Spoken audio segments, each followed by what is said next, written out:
A palavra de Deus é a palavra de Deus, tanto na boca dele quanto na minha. Pega isso aqui, irmão. Porque somos carregados de autoridade quando somos carregados de palavra? Porque a palavra de Deus continua sendo palavra de Deus, tanto na boca dele quanto na minha. Paulo disse: se um anjo descer do céu e apresentar para vocês um novo evangelho, considerem maldição, anátema.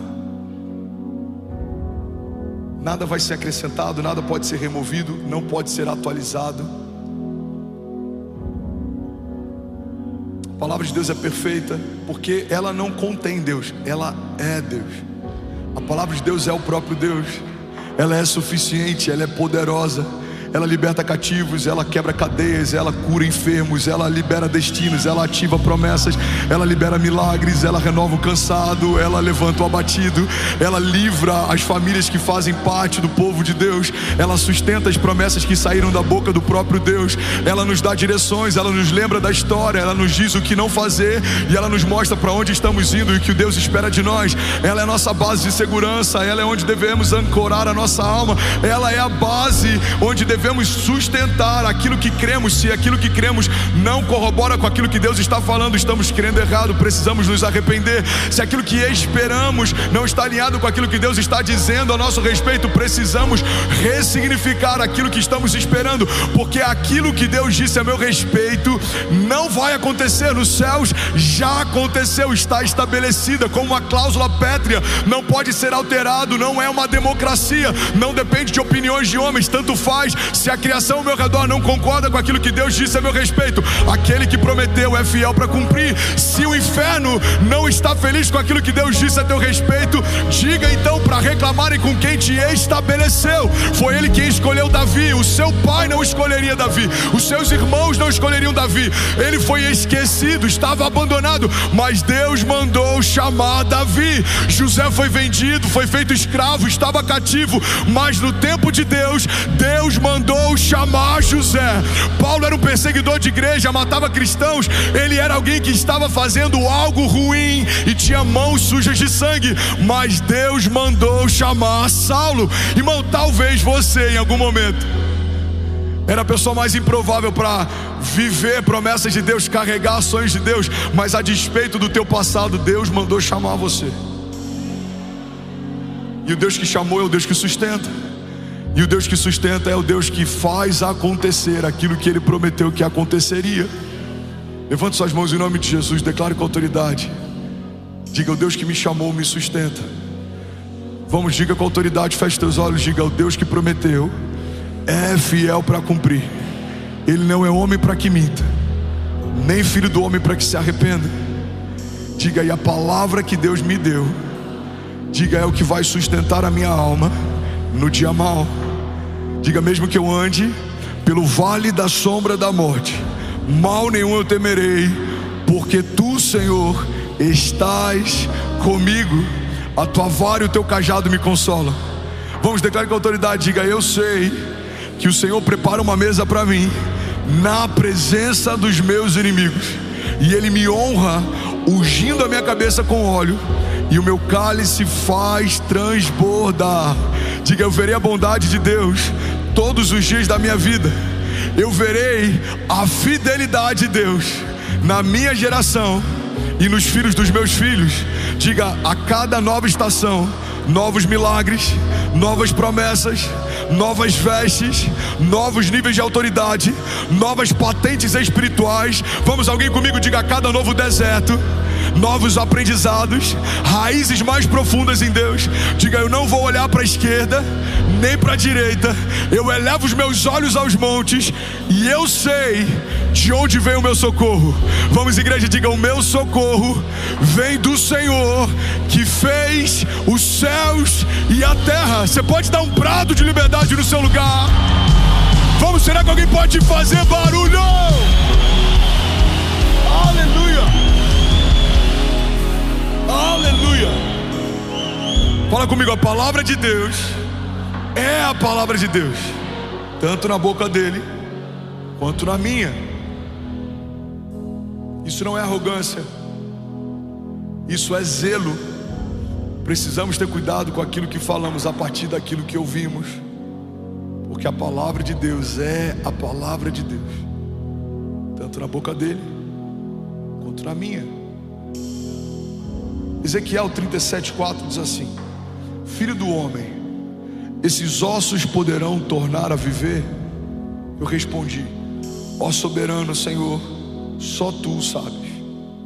Então ele me disse, fala comigo, então ele me disse: profetize a esses ossos e diga-lhes, ossos secos, ouçam a palavra do Senhor. Assim diz o soberano. Irmão, o versículo 4 fala só a respeito do que ouvimos e do que falamos. O profeta ouve de Deus, fala o que ouviu. Diga, filho do homem, diga a esses ossos secos. E aí o profeta se vira para um vale de ossos secos e diz: vale de ossos secos, ouçam o que diz a voz do Senhor. Por que muitas mulheres não ganham seus maridos através do testemunho? Porque ao invés de dizerem o que Deus diz a respeito deles, querem dizer o que elas sentem sobre eles. Por que muitas vezes a gente fere pessoas? Como líder, várias vezes eu preciso lidar com esse desafio, porque muitas vezes ao invés de liberarmos o destino a partir daquilo que Deus diz sobre eles, falamos aquilo que sentimos sobre eles. Por que muitas vezes a gente amaldiçoa aquilo que Deus nos confiou sem perceber? Reclamamos da empresa que um dia oramos para ter, reclamamos de filhos que um dia oramos para gerar, reclamamos de casamentos que um dia oramos para vivenciar. Por quê? Porque quando a gente para de falar o que Deus fala, a gente começa a falar o que a gente sente.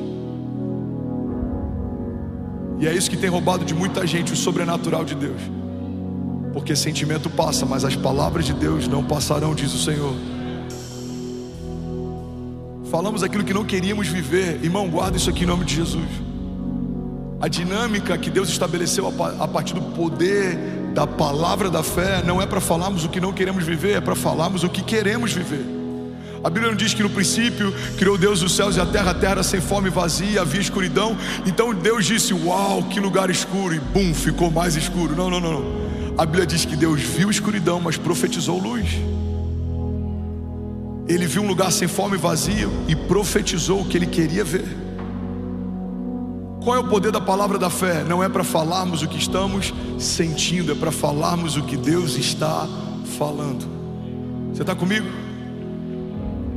Então a gente vai chegar na empresa na segunda-feira e você não vai falar: cara, eu não aguento mais. Não, você vai falar assim: Senhor, eu creio que ainda essa semana o Senhor vai me surpreender com milagres, sinais e maravilhas. Pai, eu creio que aquilo que o Senhor disse a respeito desse negócio vai se cumprir. Abra as comportas dos céus, libera sobre a minha casa bênçãos sem medidas, de tal maneira que os meus celeiros não comportarão. É o que a gente está vendo na igreja. Eu acredito que não existe uma igreja pequena, existe uma visão pequena de igreja. Eu sei o que Deus me disse, eu sei o que Deus me mostrou. Eu preciso falar aquilo que eu estou vendo, eu preciso falar aquilo que eu estou ouvindo. Alguns dizem: pastor, você não acha que já está bom? Eu preciso comunicar aquilo que eu ouvi de Deus. Nem começou. Sim, temos desafios, muitos.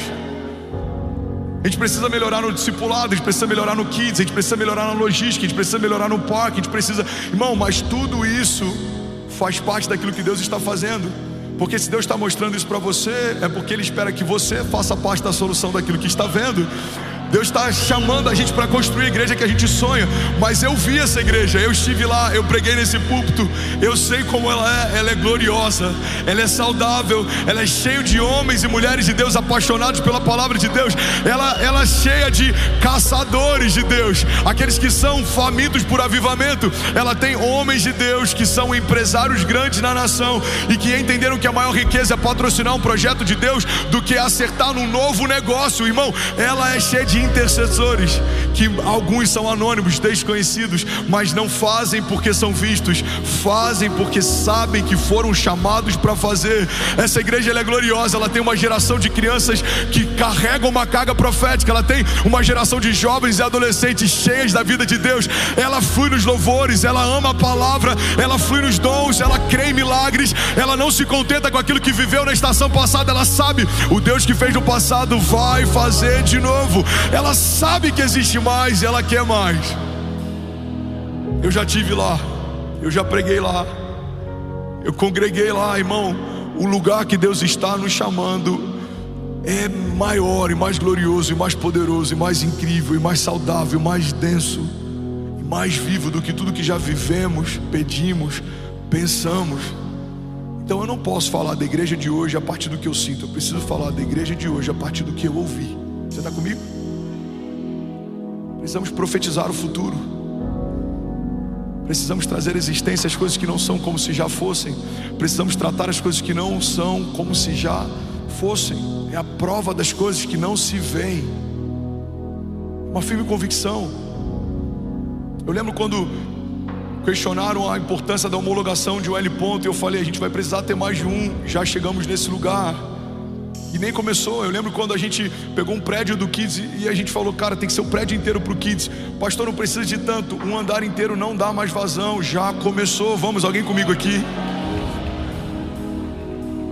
E eu quero que você pegue isso para a sua vida prática, para a tua família, para o teu casamento, para a tua história, para a tua jornada.